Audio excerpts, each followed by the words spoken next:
साकेत या जिसको हम अयोध्या कहते हैं, यह प्राचीन बौद्ध स्थल है। इसके बारे में भारत के सभी प्राचीन इतिहास के जो अध्येता है, पुरातत्व विभाग के जो अध्येता है, वो इस बात को स्वीकार करते हैं, मानते हैं। और कई लोगों ने अपने ग्रंथों में और विशेष तौर पर प्राचीन भारतीय संस्कृति के संदर्भ में जो लिखा है, उसमें इस बात का उन्होंने संकेत दिया है कि अयोध्या या साकेत ये प्राचीन बौद्ध स्थल है। इसमें महत्वपूर्ण बात यह है कि जैसे सुप्रीम कोर्ट का जो फैसला आया है, उसमें सुप्रीम कोर्ट ने जो बात कही है कि ये जो निर्णय है, यह कोई पुरातात्विक आधारों पर, साहित्य के आधार पर नहीं दिया गया है, बल्कि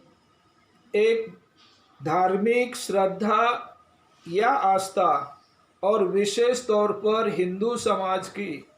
और उसमें भी एक है कि जो ब्राह्मीण या ब्राह्मणवादी मानसिकता के जो लोग हैं और उनकी जो आस्था श्रद्धा है, उसके आधार पर ये निर्णय दिया गया। और इसमें विशेष बात ये भी है कि धार्मिक आस्था या श्रद्धा तो हर जगह होती है, हर समय में थी, लेकिन वर्तमान राजनीतिक स्थिति भारत की इस प्रकार है, चाहे हो न्याय व्यवस्था हो, चाहे शासन प्रशासन हो, चाहे भारत का सुरक्षा विभाग हो, हर जगह पर ब्राह्मणवादी और आरएसएस के जो फोर्सेस कहिए या जो संगठन और व्यक्ति है जो इस तरह से काम कर रहे हैं, उनका सारा प्रयास ये है कि किसी ना किसी रूप में अयोध्या का माध्यम हो या और कोई भी माध्यम हो, लेकिन आज देश में यह जो बीजेपी की सरकार है, उसका पूरा लाभ उठा करके भारत को हिंदू राष्ट्र बनाया जाए, या भारत को हिंदू राष्ट्र के रूप में घोषित किया जाए, या भारत में हिंदुत्व के नाम पर ब्राह्मणों का और ब्राह्मणवादियों का वर्चस्व बरकरार है। इसके लिए ये सारा प्रयास किया जा रहा है, और इसमें विशेष तौर पर वो धर्म और धर्मवादी तत्वों का आधार ले रहे। और इसके लिए वर्तमान सरकार को न्याय व्यवस्था ने भी संविधान को दरकिनार करते हुए, मानवीय मूल्यों को दरकिनार करते हुए, पुरातत्व विभाग के जो प्रमाण है, जो आधार है, उसको दरकिनार करते हुए, साहित्य के जो आधार है उसको दरकिनार करते हुए एक तरह से ये फैसला दिया गया है। लेकिन अभी बातें स्पष्ट हुई, और पहले भी, अभी नहीं इसके पहले भी ये बात स्पष्ट हुई है कि जब अयोध्या का विवाद चला और उस पर पुरातत्व के आधार पर उसके उत्खनन की प्रोसेस शुरू हुई, तब जो अवशेष मिले तो सभी लोग इस बात को मान्य करते रहे। सबके सामने ये बात आई कि अयोध्या में राम का तो छोड़िए, हिंदुओं का कोई भी पुरातात्विक अवशेष उपलब्ध नहीं है। वहाँ पहले भी और अभी भी, जो पहले उत्खनन हुआ और अभी जो उत्खनन हो रहा, उसमें जितने भी अवशेष मिले हैं, चाहे छोटे हो चाहे बड़े हो, वो सारे के सारे अवशेष बौद्ध संस्कृति को, बौद्ध विचारधारा को और बौद्ध विहार होने के संकेत देने वाले ही अवशेष अयोध्या में प्राप्त हुए हैं। इसमें कई तरह से इसके प्रमाण दिए जा सकते हैं या दिए गए भी हैं। मुझे मालूम है कि उत्तर भारत के बहुत सारे बौद्धों ने, और जो खास तौर पर सामाजिक क्षेत्र में काम करते हैं, पुरातत्व और इतिहास के क्षेत्र में काम करते हैं, उन लोगों ने इसके प्रमाण दिए हैं। और अगर हम पुरातत्व को भी छोड़ दें तो भारत का जो प्राचीन साहित्य है, और विशेष तौर पर जो पाली साहित्य है, पाली साहित्य के कई ग्रंथों में साकेत का उल्लेख आता है और ये भी आता है कि साकेत में विहार था, बहुत बड़ा बौद्ध विहार था, सरुई नदी के किनारे बौद्ध विहार था और भिक्षु वहाँ रहते थे। भगवान बुद्ध भी साकेत गए थे, साकेत में रुके थे और भगवान बुद्ध के समकालीन कई भिक्षु भी साकेत से संबंधित थे। इस बात का प्रमाण पाली साहित्य में मिलता है। और इसके अलावा क्योंकि संस्कृत साहित्य में तो साकेत का केवल राम का अगर संबंध छोड़ दिया जाए वो भी एक काल्पनिक है, उसका कोई साहित्यिक प्रमाण या आर्कियोलॉजिकल प्रमाण नहीं है। किसी भी बात को तब स्वीकार किया जाता है अगर साहित्य में कहा है, अगर वो ये मान भी लेते हैं कि साकेत का उल्लेख रामायण में आया हुआ है, तो राम को अगर वो प्राचीन मानते हैं या रामायण को प्राचीन ग्रंथ मानते हैं, तो साकेत का जो उल्लेख उसमें आया है तो उसका पुरातात्विक प्रमाण भी चाहिए। इतिहास में तो सत्य तब स्वीकार किया जाता है, केवल साहित्य में होने मात्र से वो सत्य नहीं स्वीकार किया जाता, बल्कि साहित्य में जो बात कही गई है उसका प्रमाण पुरातात्विक क्या है, माने जमीन के अंदर क्या प्रमाण प्राप्त होते हैं, उस आधार पर प्राचीन समय प्राचीन काल का निर्धारण किया जाता है, उसकी सत्यता को पहचाना जाता है, समझा जाता है। इस दृष्टि से अगर देखा जाए तो केवल अयोध्या ही नहीं बल्कि भारत के किसी भी प्रांत में, किसी भी क्षेत्र में और भारत से बाहर किसी भी देश में या जहाँ चाहे उसको हम मध्य एशिया कह लें या इधर भारत के पूर्वी देशों को हम कह लें, तो भारत केवल वहाँ जो भी पुरातात्विक प्रमाण मिलते हैं वो केवल बौद्धों के हैं। तो और केवल पुरातत्व में नहीं, जो प्रमाण पुरातात्विक दृष्टि से प्राप्त होते हैं वही बात साहित्य में भी कही गई है और विशेष तौर पर पाली साहित्य में, पाली ग्रंथों में इसके प्रमाण मिलते हैं। भगवान बुद्ध की चर्या का जब हम अध्ययन करते हैं,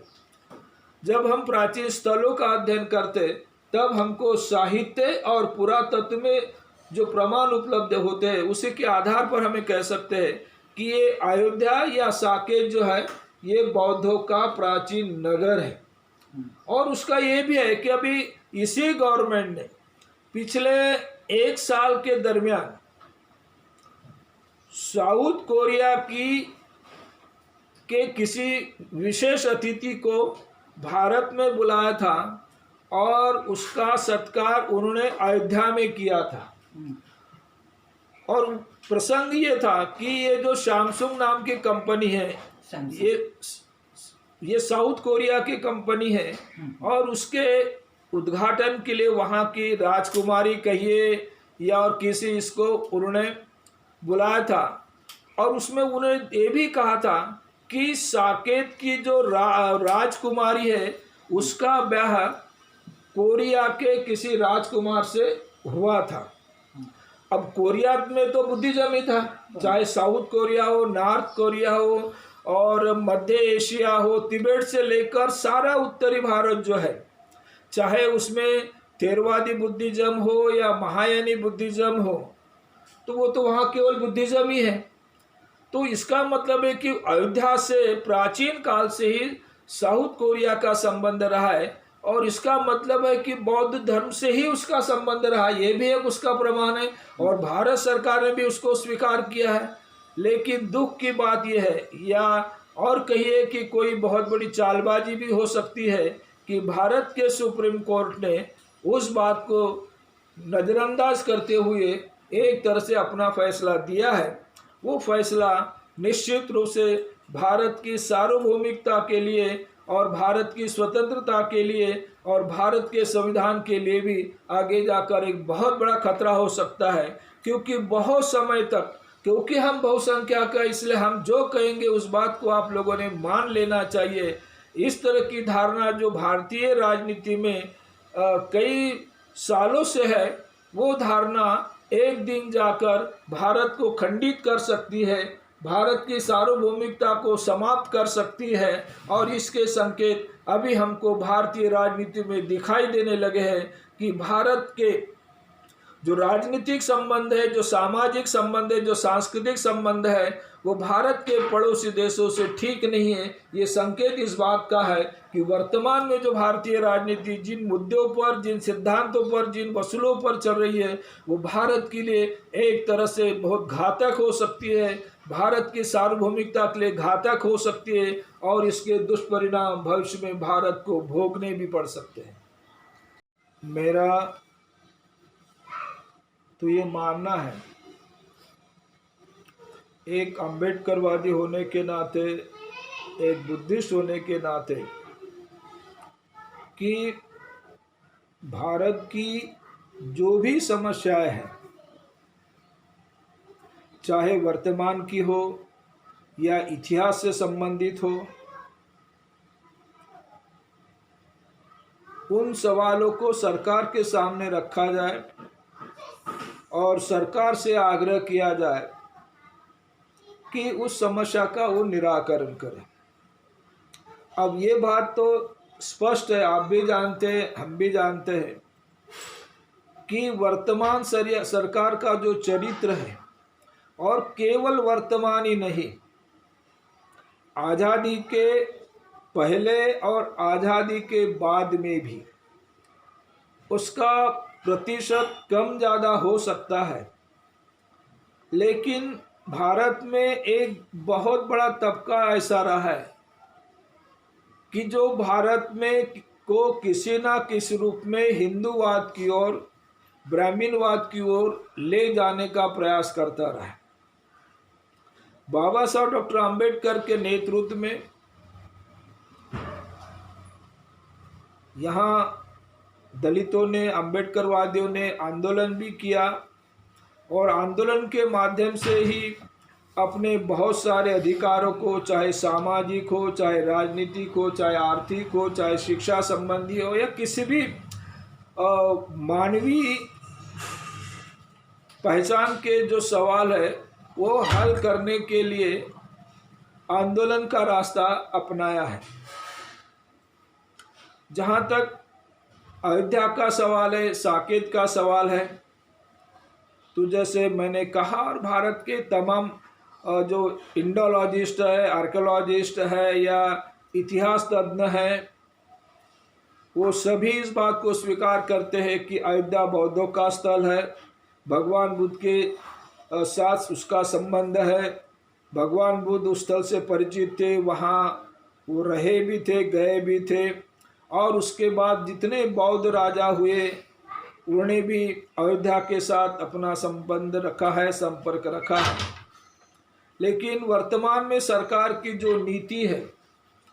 सरकार का जो प्रयास है, तो वो तो आसानी से किसी बात को स्वीकार करने वाली नहीं है। और जब ये बात सच है कि ये सरकार जो हिंदुत्ववादी और ब्राह्मणवादी सरकार है, वो अगर सीधे रास्ते से किसी भी सवाल को स्वीकार नहीं करती और उसका हल करना नहीं चाहती, और वो ये प्रयास करती है कि हम भारत को हिंदू राष्ट्र ही बनाएंगे। अब ये बात तो सही है कि भारत हिंदू राष्ट्र कभी था नहीं,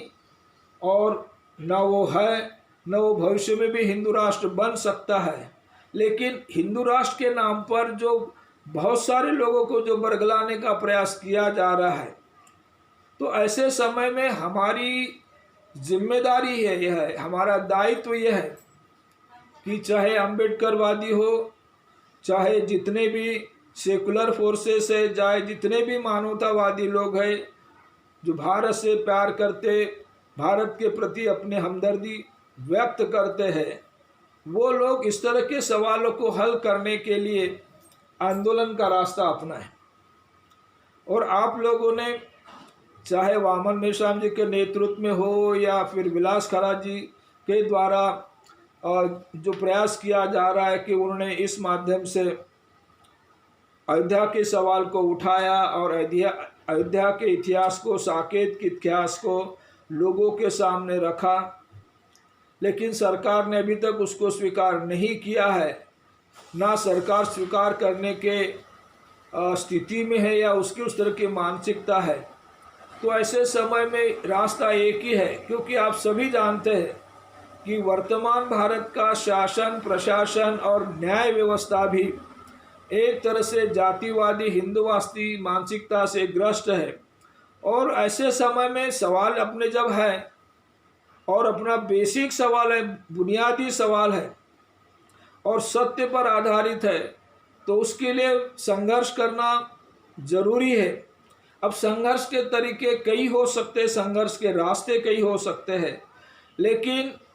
इस सवाल को, और विशेष तौर पर जो साकेत का सवाल है, और साकेत के माध्यम से सारे बौद्ध इतिहास को नकारने का जो प्रयास जो सरकार कर रही है, तो इसके खिलाफ में हम सब लोगों ने आंदोलन करने की आवश्यकता है, संगठित होने की आवश्यकता है और उसके खिलाफ लिखने की आवश्यकता है। और इस तरह से साकेत और अन्य बौद्ध स्थलों के बारे में, जिन बौद्ध स्थलों का या तो हिंदूकरण किया गया या जिन बौद्ध स्थलों पर हिंदू स्मारक पैदा की बनाए गए या उनकी बौद्ध स्थलों की पहचान को मिटाई गई है, वो स्थलों को पुनर्जीवित करने के लिए और एक तरह से भारत में बौद्ध संस्कृति का जो गौरव था, बौद्ध संस्कृति का जो इतिहास है, जो भारत का भी गौरव है, जिसको सारे संसार के लोग स्वीकार करते हैं, तो उस गौरव को पुनर्स्थापित करने के लिए हम लोगों को इस तरह के आंदोलनों की बहुत ज़रूरत है। सरकार माने न माने, लेकिन भारत की जो ब्राह्मणवादी या हिंदूवादी मानसिकता है, उसको दुनिया के सामने उजागर करना, उसको दुनिया के सामने रखना,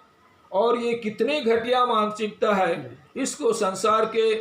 विद्वानों के सामने रखना, संसार के जानकारों के सामने रखना बहुत ज़रूरी है। और इसलिए मेरे जैसा एक सामान्य कार्यकर्ता तो इस बात को मानता है कि इस तरह के सवालों पर हम आंदोलन के माध्यम से सरकार के सामने इस बात को रखें, ये प्रयास करें। अगर सवालों हल हो या न हो, लेकिन हम लोग सरकार के खिलाफ जनमत जागरूक करें और सरकार की जो नीयत जो एक तरह से भ्रष्ट है, उसको हम उजागर करने का प्रयास करें। और आप लोग जो प्रयास कर रहे हैं, वो प्रयास निश्चित रूप से सराहनीय है। और इस बात को हम लोगों ने ये मान लेना चाहिए कि वर्तमान भारत जो है,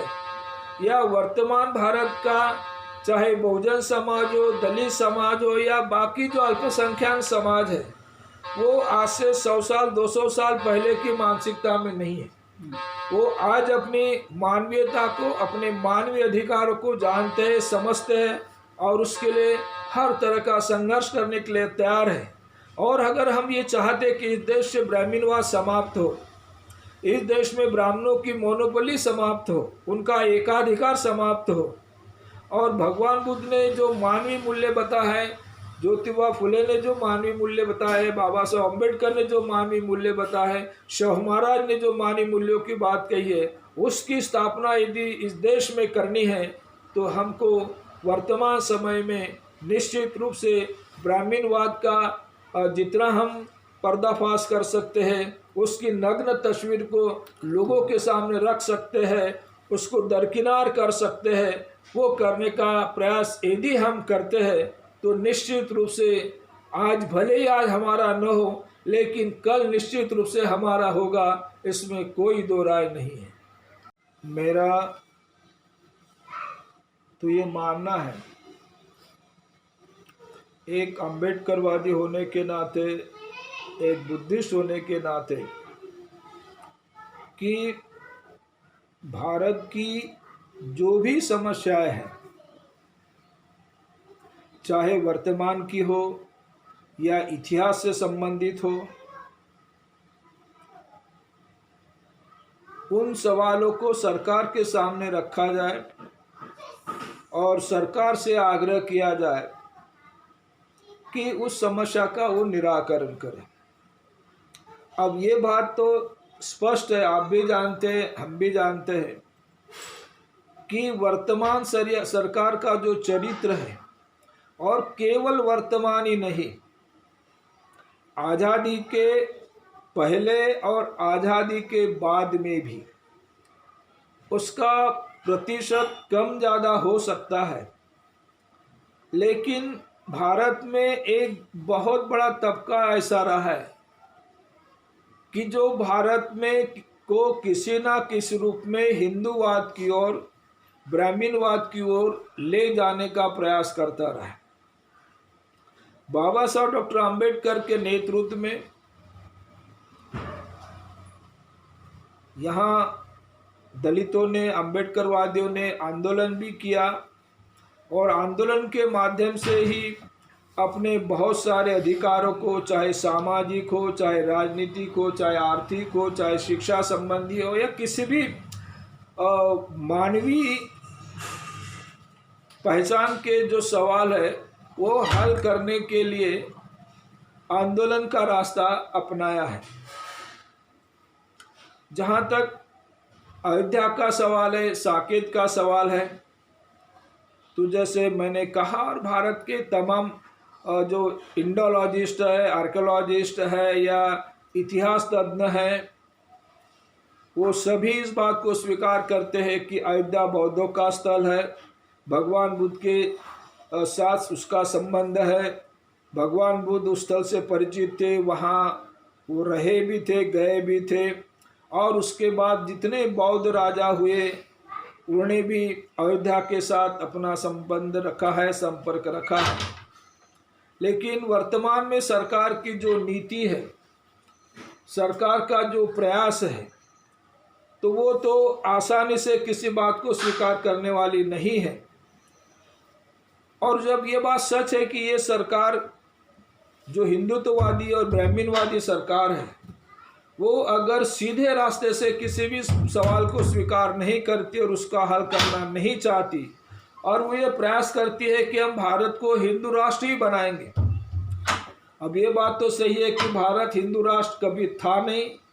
और न वो है, न वो भविष्य में भी हिंदू राष्ट्र बन सकता है। लेकिन हिंदू राष्ट्र के नाम पर जो बहुत सारे लोगों को जो बरगलाने का प्रयास किया जा रहा है, तो ऐसे समय में हमारी जिम्मेदारी है, यह है हमारा दायित्व, यह है कि चाहे अंबेडकरवादी हो, चाहे जितने भी सेकुलर फोर्सेस है, चाहे जितने भी मानवतावादी लोग हैं जो भारत से प्यार करते, भारत के प्रति अपने हमदर्दी व्यक्त करते हैं, वो लोग इस तरह के सवालों को हल करने के लिए आंदोलन का रास्ता अपनाएं। और आप लोगों ने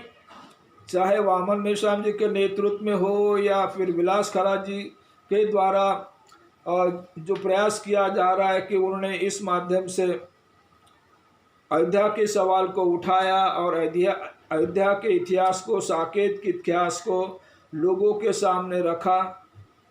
लेकिन सरकार ने अभी तक उसको स्वीकार नहीं किया है, ना सरकार स्वीकार करने के स्थिति में है या उसकी उस तरह की मानसिकता है। तो ऐसे समय में रास्ता एक ही है, क्योंकि आप सभी जानते हैं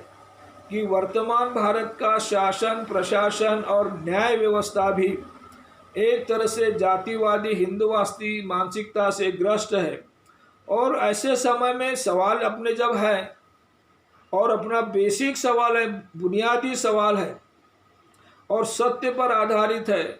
तो उसके लिए संघर्ष करना जरूरी है। अब संघर्ष के तरीके कई हो सकते हैं, संघर्ष के रास्ते कई हो सकते हैं, लेकिन इस सवाल को, और विशेष तौर पर जो साकेत का सवाल है, और साकेत के माध्यम से सारे बौद्ध इतिहास को नकारने का जो प्रयास जो सरकार कर रही है, तो इसके खिलाफ में हम सब लोगों ने आंदोलन करने की आवश्यकता है, संगठित होने की आवश्यकता है और उसके खिलाफ लिखने की आवश्यकता है। और इस तरह से साकेत और अन्य बौद्ध स्थलों के बारे में, जिन बौद्ध स्थलों का या तो हिंदूकरण किया गया या जिन बौद्ध स्थलों पर हिंदू स्मारक पैदा की बनाए गए या उनकी बौद्ध स्थलों की पहचान को मिटाई गई है, वो स्थलों को पुनर्जीवित करने के लिए और एक तरह से भारत में बौद्ध संस्कृति का जो गौरव था, बौद्ध संस्कृति का जो इतिहास है, जो भारत का भी गौरव है, जिसको सारे संसार के लोग स्वीकार करते हैं, तो उस गौरव को पुनर्स्थापित करने के लिए हम लोगों को इस तरह के आंदोलनों की बहुत ज़रूरत है। सरकार माने न माने, लेकिन भारत की जो ब्राह्मणवादी या हिंदूवादी मानसिकता है उसको दुनिया के सामने उजागर करना, उसको दुनिया के सामने रखना, और ये कितनी घटिया मानसिकता है इसको संसार के विद्वानों के सामने रखना, संसार के जानकारों के सामने रखना बहुत ज़रूरी है। और इसलिए मेरे जैसा एक सामान्य कार्यकर्ता तो इस बात को मानता है कि इस तरह के सवालों पर हम आंदोलन के माध्यम से सरकार के सामने इस बात को रखें, ये प्रयास करें। अगर सवालों हल हो या न हो, लेकिन हम लोग सरकार के खिलाफ जनमत जागरूक करें और सरकार की जो नीयत जो एक तरह से भ्रष्ट है उसको हम उजागर करने का प्रयास करें। और आप लोग जो प्रयास कर रहे हैं वो प्रयास निश्चित रूप से सराहनीय है। और इस बात को हम लोगों ने ये मान लेना चाहिए कि वर्तमान भारत जो है, या वर्तमान भारत का चाहे बहुजन समाज हो, दलित समाज हो, या बाकी जो अल्पसंख्यक समाज है, वो आज से 100 साल 200 साल पहले की मानसिकता में नहीं है। वो आज अपनी मानवीयता को, अपने मानवीय अधिकारों को जानते हैं, समझते हैं और उसके लिए हर तरह का संघर्ष करने के लिए तैयार है। और अगर हम ये चाहते कि इस देश से ब्राह्मणवाद समाप्त हो, इस देश में ब्राह्मणों की मोनोपोली समाप्त हो, उनका एकाधिकार समाप्त हो, और भगवान बुद्ध ने जो मानवीय मूल्य बताया है, ज्योतिबा फुले ने जो मानवीय मूल्य बताया है, बाबा साहब अम्बेडकर ने जो मानवीय मूल्य बताया है, शिव महाराज ने जो मानवीय मूल्यों की बात कही है, उसकी स्थापना यदि इस देश में करनी है तो हमको वर्तमान समय में निश्चित रूप से ब्राह्मणवाद का जितना हम पर्दाफाश कर सकते हैं, उसकी नग्न तस्वीर को लोगों के सामने रख सकते हैं, उसको दरकिनार कर सकते हैं, वो करने का प्रयास यदि हम करते हैं तो निश्चित रूप से आज भले ही आज हमारा न हो, लेकिन कल निश्चित रूप से हमारा होगा, इसमें कोई दो राय नहीं है।